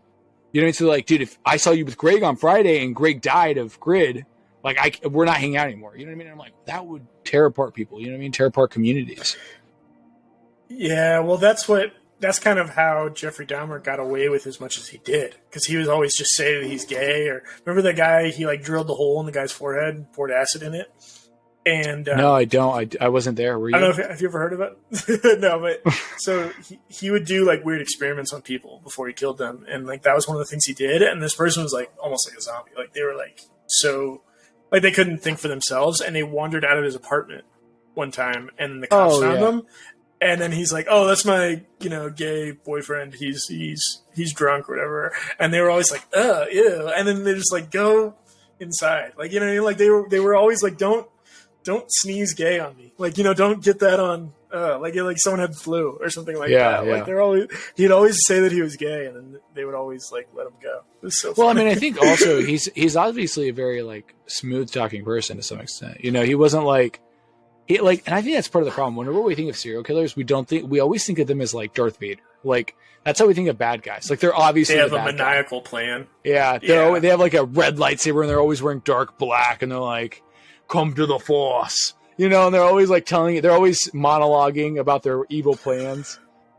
Yeah, when in reality, John Wayne Gacy was just a fat dude who was a mechanic who like would just take guys who were like teenage runaways, and then he would like, hey, I'll put the handcuffs on me, and I'll slip out of them, and I'll put the handcuffs on you, and then see if you could slip out of them. They're like, okay, and then they couldn't slip out of them, and he killed them. And so it's just like, it's not a lot of like, it's not like he didn't like stake the place out for months. You know what I mean? Yeah, Well, that's the thing, though. He didn't get rid of him. He just buried him under his house. Like, that's not. You know what I mean? Well, that's the thing, though, is that a lot of these people who are like really prolific serial killers, you find out like what happened was that like they just either lived in a place that really nobody cared about, or somebody who did live near them was ignored. A lot of times, like that girl who lived next to Jeffrey Dahmer called the cops on him because there was a weird smell in the apartment, and he's always like, "Oh yeah, it's my meats." In the show, it's so funny. He said it was bad meat. Yeah, it's just some bad meat I got in there. I got some pork chops up in there, and I love his voice, the way he does it. Hey, you want some brewskis? Yeah. He's like, dude, there's so many he's different, from Wisconsin. Yeah. See, that's why if you're listening and you're a police officer, if you go into someone's house and they have a Green Bay Packers flag, you should just arrest them and do a body cavity search right on the spot, because they're probably a serial killer that kills teenage runaways. Dude, dude, I cannot tell you. By the way, speaking of Green Bay, I like Green Bay. By the way, I know you hate Green Bay. I like Green Bay, but to me, it makes me so happy. It makes me so happy that Aaron Rodgers could only produce a single title. And that may not even be because of him. Like, that's not even completely all of his fault, but still. No, they were a wild card team that year. They had Brett Favre, and they had Aaron Rodgers back to back. They had back to back, like top 10 top 15, 20 QBs all time. And somehow that's crazy, dude. It's weird because Brett Favre had 3 Super Bowl appearances, and so like that's like his big thing. And he had a few MVPs, I think, right? He had 1 or 2, I think. Okay, and then Aaron Rodgers had 1 Super Bowl appearance, but he did have like 3 MVPs. So it's like you can't really say that either of them are flukes, which I hate to say it, but I like Brett Favre because he's like. He was like the last of the gunslingers, Yeah, or maybe Peyton Manning was. I feel like Patrick Mahomes is definitely in that area, though. He's kind of so unique. You know what I mean? Like, he really is. He is, because he has that gunslinger mentality. That's what everybody always compared him to outside of college. Like when he was coming into the pros, was Brett Favre. He's kind of got that like slinger mentality. He's kind of toned it down, dude. To no end, dude. I think the last one was Eli Manning. I think Eli Manning's the last one where, like, whenever he throws a ball up, there's a good chance it might get intercepted. Like, he has no qualms. Like, he's going for glory. I think he's the last true gunslinger. The guy who needs to get the most credit for throwing an interception and not caring even a little bit that he did it is Eli Manning. He literally would not change facial expressions. He wouldn't even do like the helmet slam on the thing. He would just like I'm a computer, turn me on whenever I need to be on the field. Like that. He was like an alien. He was like a machine. Yeah. Like he's like, what are my emotions supposed to be? Like, you know what I mean? They even showed that video of Peyton Manning winning the Super Bowl for Denver, and Eli Manning's in the booth, and he's like, and everyone in the booth is like, oh, like they're jumping up and down, they're like ripping each other's clothes off, and he's just like, I bet he's thinking in his mind. So so we're tied. Me and Peyton are 2-2. He's like, oh, I need to change my wiring. What would a human person do in this moment?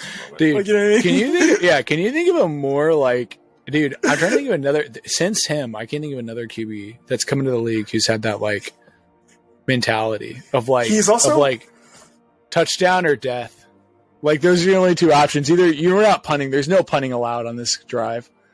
He's also one of the humblest, like, Super Bowl winning quarterbacks ever. He's also he's like one of those guys that's just like, I don't know. He doesn't feel like he flexes how great he is, and the idea that he would even tell the reporters, I just closed my eyes and threw. Like the idea that he would even just say that. I feel like so many quarterbacks, their egos wouldn't allow them to say that. You know what I mean? Like I could never imagine Aaron Rodgers saying that.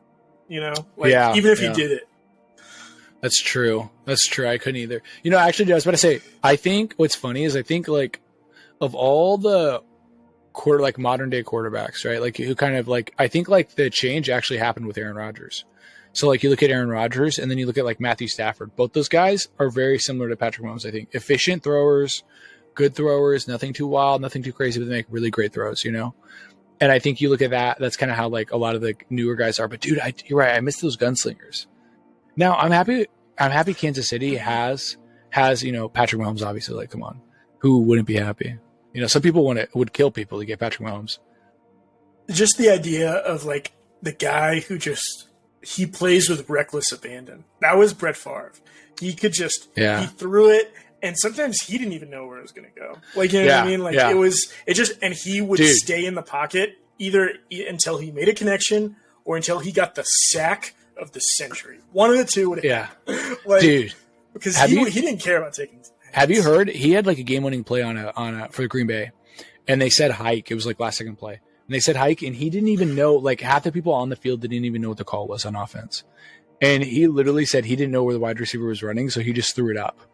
And he said he just hoped the guy was there. He said he just hoped that the wide receiver was there. That was the play. That was the right play. That's what he said. His balls looked like they were like a million yards long. You know what I mean? Like when he would throw it because they'd show the camera go like when it was in the air forever. I remember Brett Favre being the guy when. Go ahead. It was almost like he was waiting for a guy to get under it. Like, you know what I mean? Yeah. He's like, I'm going to throw it, and then they'll figure it out. Like, you know what I mean? Yes, it'll sort itself out. Yeah. And growing up, Brett Favre was the guy where you're like, what kind of arm do you have? You know, and then you were like, oh, I got that Brett Favre arm. You know what I mean? And you were like, you know, and you'd bomb it, dude. And you'd like try your best to like emulate that. And you know what's funny? The closest I could think of right now that we have is like a Kirk Cousins.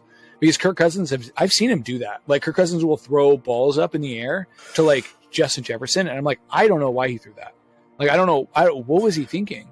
You know what I mean? And then I think about it, but he doesn't have the arm. Like he doesn't have, I mean, Brett Favre, dude, he could throw it. Brett Favre could sling it. That's why he's called the gunslinger, you know? Well, I think that the closest thing we have to Brett Favre now is probably going to be Josh Allen on the Bills because he has like one of the most powerful arms. Yeah, just in terms of like if you had a throwing competition where all of the quarterbacks in the NFL stood on like the 1 yard line and like just see who can throw it, and you have like a 200-yard line field or whatever. I think Josh Allen would throw it. Like his ball would go the furthest, I think, of any of them. I don't know. I think Patrick Mahomes. But it would be close. I'm not talking about skill or accuracy. I'm just talking about just raw, strength. Just upper body strength. You do know that Patrick Mahomes tied the record for fastest football thrown, right? At the combine.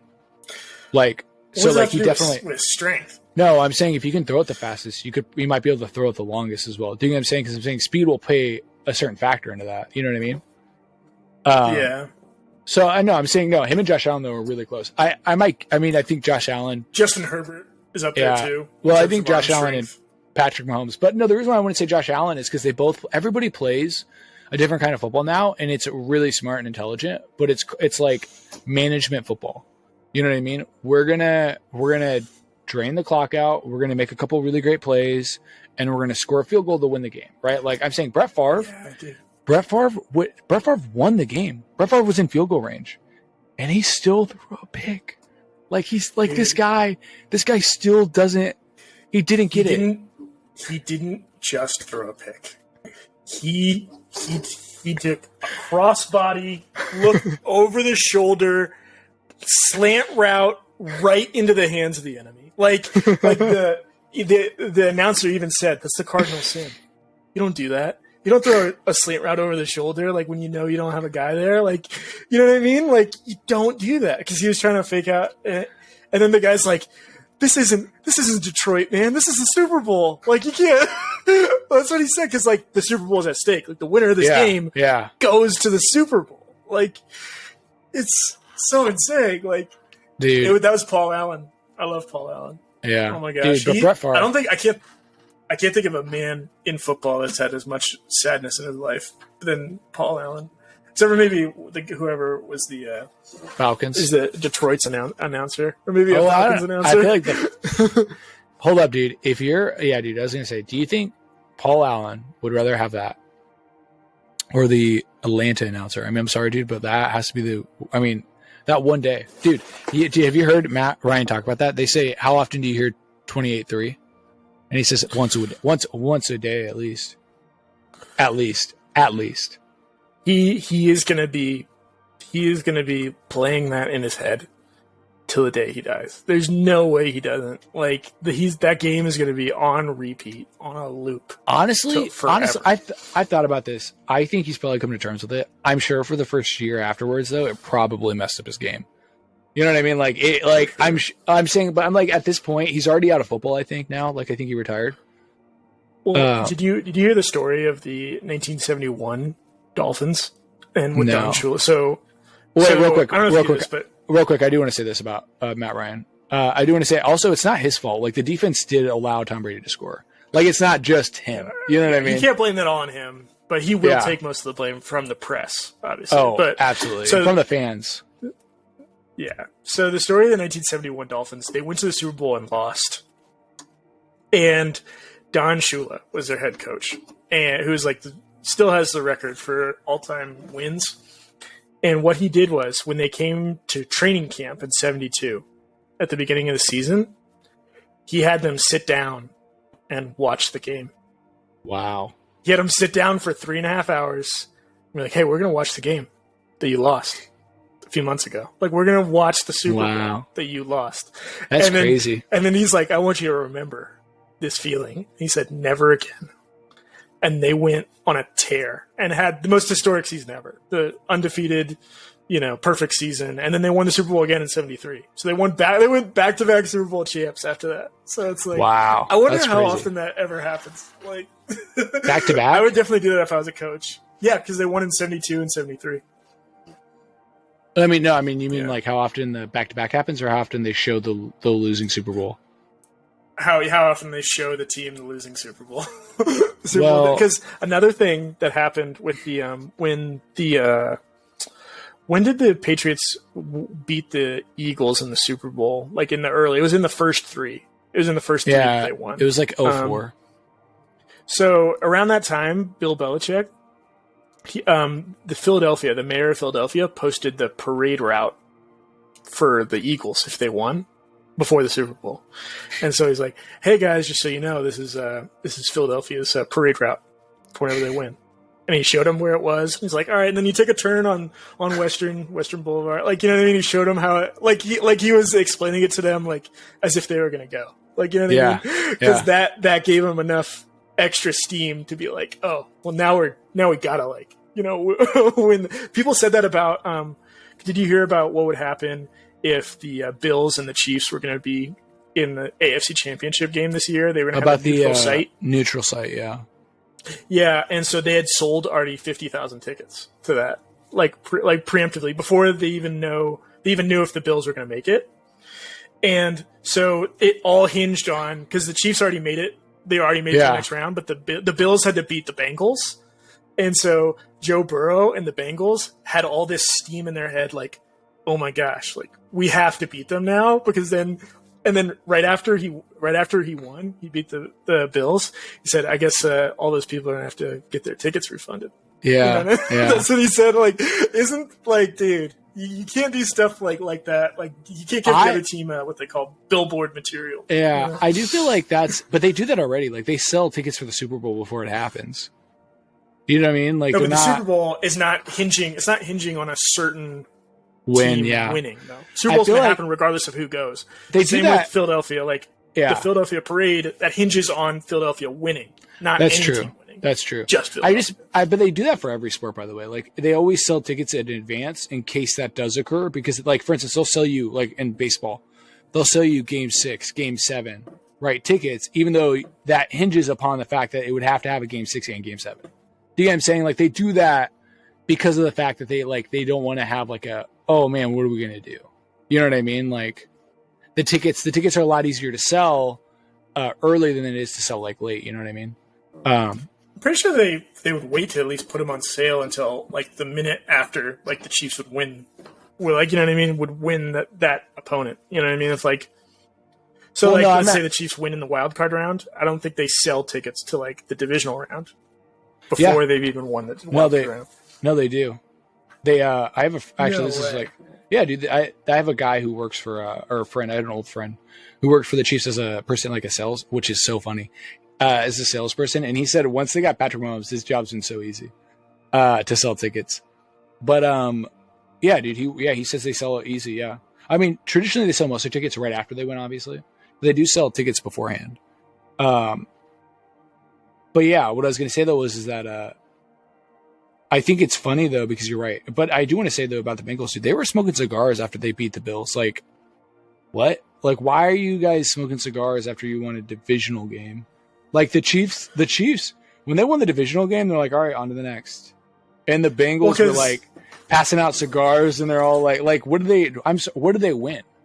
A divisional game? It's like winning a regular season game. I mean, obviously it's like, it's better because you're going to the next round and everything, but you didn't get eliminated, but it's still like there's still 2 more games to play for you guys to be Super Bowl champs. I get if you celebrate the AFC Championship game, there's a celebration on the field, right? Like there's the Lamar Hunt trophy. Yeah. The George Hollis trophy. You know what I mean? Like there's like an actual thing, but like, dude, celebrating the freaking divisional game with cigars, I'm sorry, dude, but like that's another thing, dude. That's the reason why the Bengals deserve to lose. Yeah, the Bengals needed to be beaten, dude, because they were coming out with some of the most absurd things. Like when the Chiefs became really good. Do you remember that? Like their rise to being like the top dog.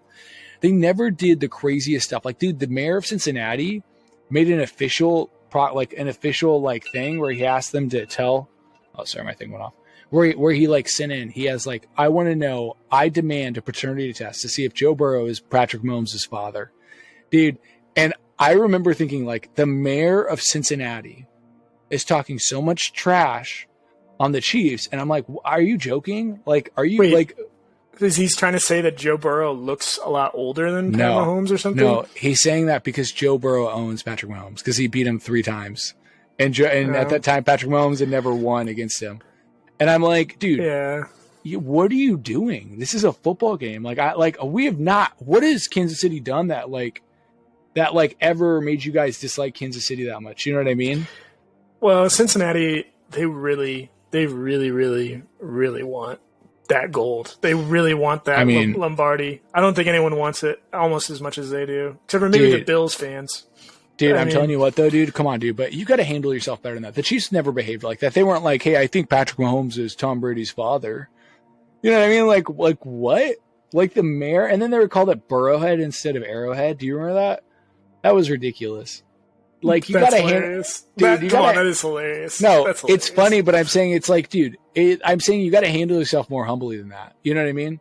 Like the whole time you got like the Chiefs were an underdog at some point, and I'm like, people don't necessarily. And this is how people crazy. Talk trash in sports. They don't really review it as like humble or proud or like or the other. They view it as like, I'm just joking around. It's a joke. It's like a part of the fun of like, you know what I mean? Some people do that, and that's the whole reason why they play is for the fun of like the trash talking. Like I get that, but I'm saying you beat us one time in an AFC Championship game, and you guys act like you own us now. Like, no, I just mean genuinely. Like, do you think Patrick Mahomes is going up to Tom Brady like, what? You want to go? Like, let's go. Like, I'm GOAT now. Move, old grandpa. You know, I'm pushing him over. Like, no, dude's got 7 rings. Like, he doesn't. Like, what is it? Patrick Mahomes has no. You know, I love Patrick Mahomes, obviously, but like, he has no touch on. He couldn't touch Tom Brady. You know what I mean? Like, get on his level. Like, yeah, but he maybe never will in terms of just pure rings. Pure rings. Like, I don't know if he'll ever get 8 rings. I mean, that'd be staggering if he did. Yeah. But Even if he got 7 rings, I just mean like what I'm saying. I think he'll beat him in like every record though. Probably he'll probably sweep the records away from Brady. He's gonna break the records, dude. He might break all the records in another 5 years. Like he might literally own every single record. He might, dude. Seriously, dude. At 32 years old, he has every record. He's the leading passer, he's somehow the leading receiver, which I don't know if that's possible. But he broke Jerry Rice's record. No, but dude, yeah, it's like, wait, what? Seriously though, dude, Patrick Mahomes is definitely going to be the GOAT at the end of it. But and it's funny to me because I'm saying like Tom Brady, but like Patrick Mahomes is even still humble enough to be like, yeah, Tom Brady's a GOAT. You know what I mean? Like I'm not saying trash talking isn't like I get it. But I'm saying it's stupid in the sense of like, dude, they beat us once and they thought they owned the AFC. They hadn't even won a Super Bowl, Ethan. And they were like, we own the AFC. I'm like, dude, you guys went to the Super Bowl one time. The Chiefs have gone twice, right? And they went to the AFC Championship game 4 times in a row at that point. Well, they've gone twice as a franchise. No, but I meant like once with Burrow. Yeah, I meant once with Burrow, and I'm saying you guys are you guys already top dog in the AFC? Like, come on, dude, right? Like, the Kansas City never even acted like that.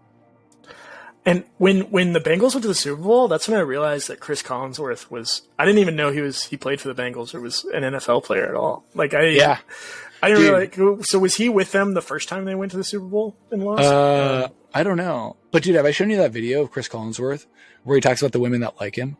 Dude, it is so funny.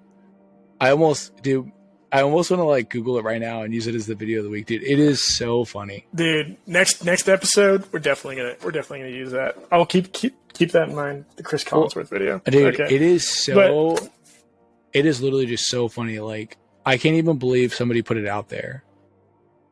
For I mean, dude, I like Chris Collinsworth as much as you can like somebody who like is an announcer. He's not like Troy Polamalu. You know what I mean? We should move into our hidden gem segment real quick. Yeah, for sure. My hidden gem is going to be Fanboys 2009. I love that movie.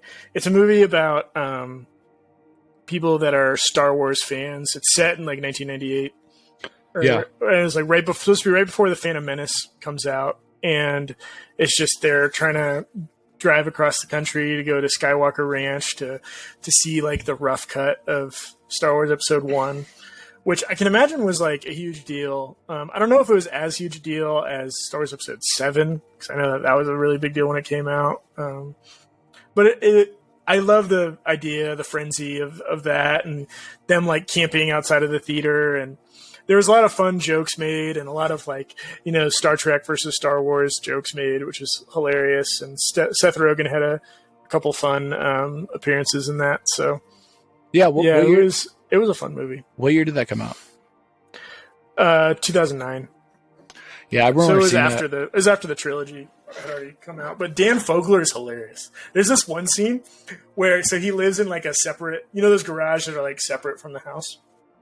Yeah. And he calls it a carriage house, even though it's just a garage. But he lives in the garage, and his friends came over to visit him, and they're all supposed to be 25, right? And then he's like, "Hey, your mom said that if you don't clean up the garage, then no more grilled cheeses for the rest of the week." And then he came out, and he's like, "That's emotional blackmail, and you know it." And it was so hilarious, dude. Dan Fogler is hilarious. I've only seen him in a few movies. I've seen him in that movie. And I've seen him in Balls of Fury, which is a hilarious. Yeah, Balls of Fury. It's my favorite ping pong movie, and the only ping pong movie I've ever seen. Whoa! What about Forrest Gump? Oh, I don't know if I consider that just a ping pong movie. Balls of Fury was just a ping pong movie. Yeah, that's fair. And it was awesome. So, all right, what's your hidden gem? I would say Pitch Black. Have you seen Pitch Black? It's the first movie in the Chronicles of Riddick series. Oh no! I thought you already selected that. That's one of the hidden gems. I don't think I did. Okay. All right, fine. I'll move on. Fine. I'll move on. Let's see. I'll pick a different one. I want to say. I really like this movie called Simone with Al Pacino. And is it about Simone Biles? No. It's about this. It came out in 2000. It's about this robotic, like virtual woman that this Al Pacino creates because he has he's like a director, I think, and he has really bad time with actresses.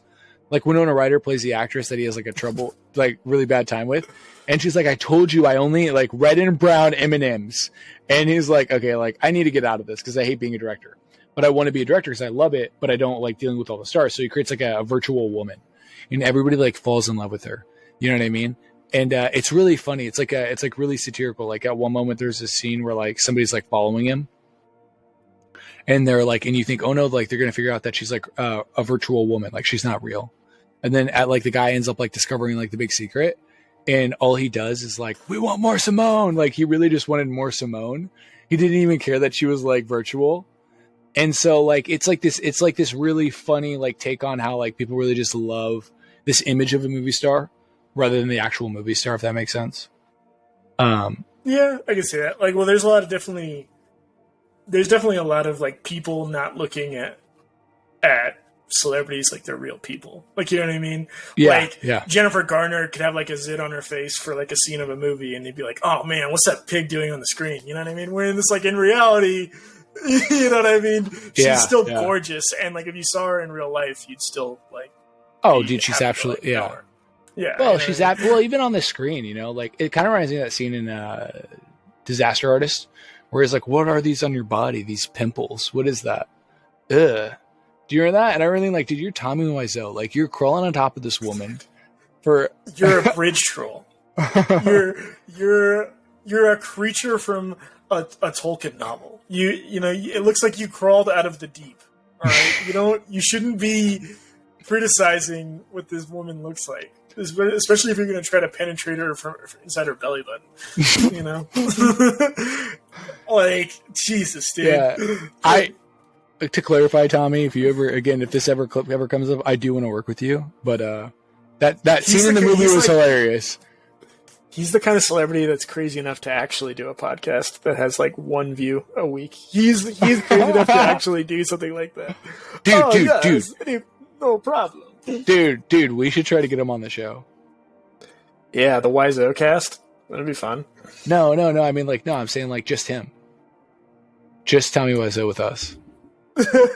Oh, for a second there, I thought you're like, no, we literally just put a camera.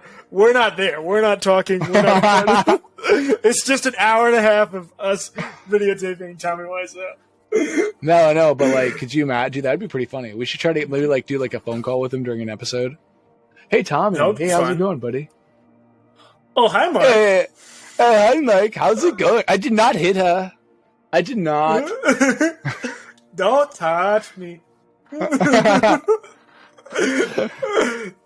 yeah, man, dude, that'd be funny. I still can't believe that that's some people's favorite movie of all time because of how bad it is. I think that's hilarious. Yeah. The lead singer of 21 Pilots said that was his favorite movie ever. I genuinely, I don't think it's a bad movie. I've told you this before. It's entertaining, and I think because that's how it does something good. Like I would watch it again, which tells me that I'm like, you know, I give it a star. One time was enough for me. What? I know you didn't like it as much. I don't know. I might watch it again for a goof. You know what I mean? Just to show someone how. I might actually watch it with Kaylee just to see what she thinks of it. How hilarious it is. Dude, you shouldn't say anything. Hold up, you shouldn't say anything. That should be like a prank. You shouldn't say anything. Like you should just let it happen. Like see if she even like. There's a really great movie I've heard about. I don't know if you want to watch it. It's like.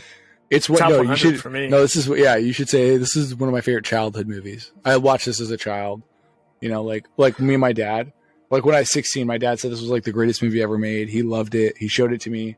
It was a great memory, you know. And dude, see if she reacts and see if she dislikes it. Like see how what she thinks when she like loves it.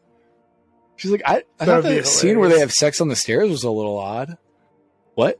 You don't love this movie that I love? That means so much to me? You don't get it. You just don't get it, do you? Man. I have condescending towards her. Like, you're like, they had to do it on the stairs. I don't even know why I show you even movies. Like, you know what I mean? What if you were like, this is the reason why I wanted to be an actor right here. This is the reason why I make podcasts every day for one person, for one view a day. This is the reason why this film right here. Do you have any final thoughts for the audience? Yeah. The audience of hopefully more than one person. Yeah, of one person. Yeah.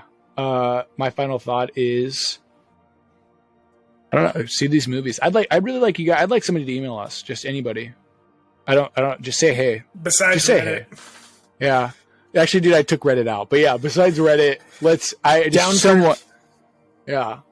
Downkirk7@gmail.com. Oh, if you see a flyer or if you hear about us on YouTube or Facebook, shoot us an email. Yeah, that'd be nice. Please. If you want to be on the show, we'll have you on the show. We'll anything. We'll have a challenge. All right. The first person to ask to be on the show, 100%, we have to let them be on the show for one episode. I do. Listen, and here's the thing too. I will go even further. I think the first 10 people. 10, if we the first 10,000 people to ask. No, the first 10 people to want to go on the show can, and me and Bobby will both send you a free pair of our underwear. And if you want, we don't have to wash it.